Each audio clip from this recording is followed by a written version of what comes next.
L'espace public, c'est à la fois la forme, le spatial, des places, des jardins, du service public qui va gérer les déchets, qui va gérer l'assainissement. C'est aussi un espace d'expression. Là, on se réfère à Habermas, qui a un peu théorisé ça dans les années 60. Et c'est aussi aujourd'hui un espace numérique, puisque sur la toile, on va retrouver plein d'expressions citoyennes. Ça, c'est pour l'espace public. Ensuite, le mobile est un outil de ces espaces publics, puisqu'il permet d'être géolocalisé, donc de façon spatiale, on s'inscrit dans cet espace public spatial.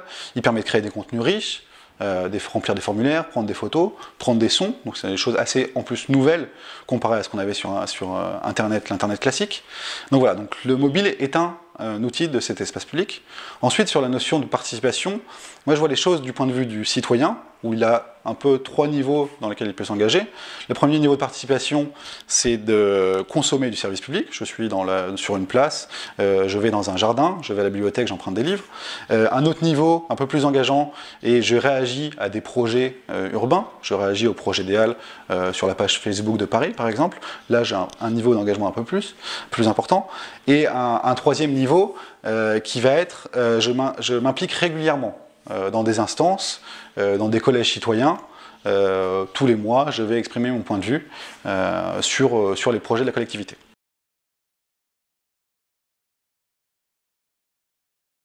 Dans l'espace public, moi je trouve qu'il y a 2 enjeux en ce moment. C'est comment balancer la privacy, l'anonymat avec comment cibler une audience. Donc à Portugal, on a créé des sondages que je trouve qui font un peu de la balance. Donc on peut cibler par géolocalisation, mais le participant n'a pas besoin de s'enregistrer. Il ne doit même pas nécessairement donner son nom. Ça peut être optionnel dans certains sondages. Donc il y a différents types de sondages. Deuxièmement, moi je pense que le deuxième enjeu ou l'issue, c'est l'accessibilité. Parce que pas tout le monde a un iPhone, il y a certains qui ont des BlackBerry, et il y a un très grand nombre dans certains endroits géographiquement qui n'ont même pas des smartphones. Donc en Afrique, c'est peut-être presque 90%. Même en Amérique, c'est 50-50, même si les ventes sont plus des iPhones.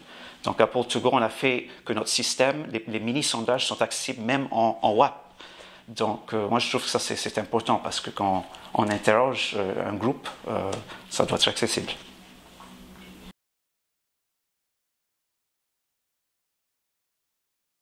Nous cherchons à proposer des outils, des plateformes de travail collaboratif pour que les gens puissent documenter et apporter des connaissances sur la biodiversité, sur les lieux où ils passent, là où ils vivent.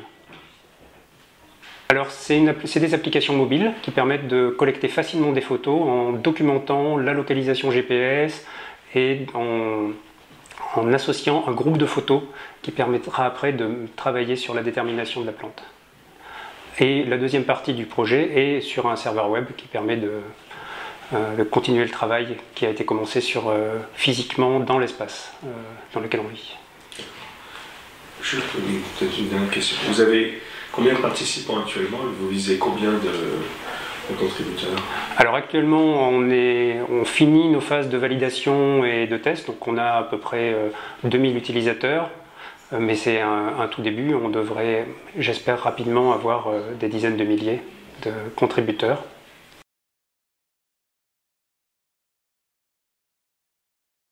On a fait plusieurs constats. Le premier constat, c'est que les entreprises s'engagent de plus en plus dans ce qu'on appelle la RSE, la responsabilité sociétale des entreprises. Si on prend le volet mécénat, aujourd'hui, c'est plus de 2 milliards qui sont donnés chaque année par les entreprises françaises aux associations. Et pourtant, cette démarche n'atteint pas son plein potentiel, puisqu'elle n'implique pas directement les employés dans la démarche. Quand aujourd'hui on demande aux employés s'ils veulent être impliqués dans cette démarche, on voit que plus de 80% des personnes interrogées souhaitent l'être, mais que seuls 17% le sont. Et de la même façon, quand on demande aux entreprises quel est le frein aujourd'hui à cette démarche RSE, c'est la mobilisation des salariés qui arrive en premier. Donc on a une attente très forte de la part des collaborateurs à laquelle l'entreprise ne répond pas, faute de propositions ou d'outils pertinents pour le faire.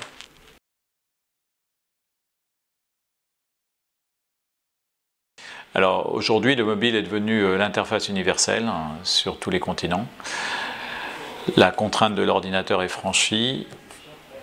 Donc aujourd'hui, le téléphone mobile est un outil intéressant pour les acteurs de la participation, pour les acteurs de la RSE des entreprises, de façon à ce que les individus puissent s'exprimer de façon la plus spontanée, la plus rapide possible.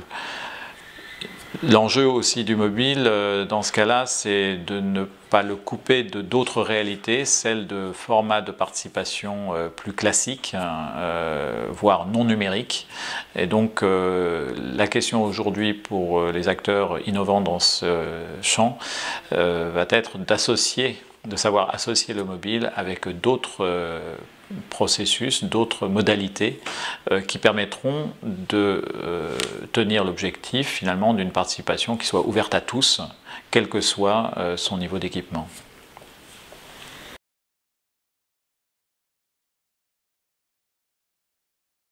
Public Note. Alors Public Note, on a l'idée à germer lors d'un appel à projet qui a eu lieu cet été pour Toulouse Métropole, qui, dans le cadre de l'Open Data, a lancé un concours pour défier les données ouvertes. Et donc nous, on s'est appuyé sur les données de géolocalisation des panneaux d'expression libre, et par rapport à un constat qui était que ces panneaux d'expression libre sont un peu déviés de leur utilité de départ, qui a été fixée par la loi en plus.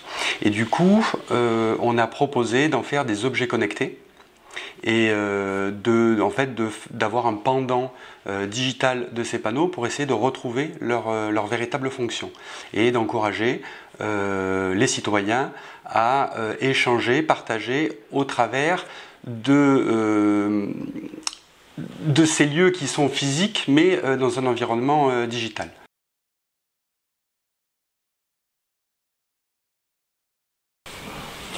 Alors pourquoi un réseau social sonore dans l'espace public ? Parce que le son, c'est un peu le média parfait de médiation ou d'intermédiation dans un espace dans lequel on doit être en relation sur un plan visuel, et beaucoup plus que l'écran, puisque l'écran capte l'attention, alors que le son complète la perception naturelle. Et donc l'idée de Sonosphère, c'est de rajouter une couche sociale dans un espace public.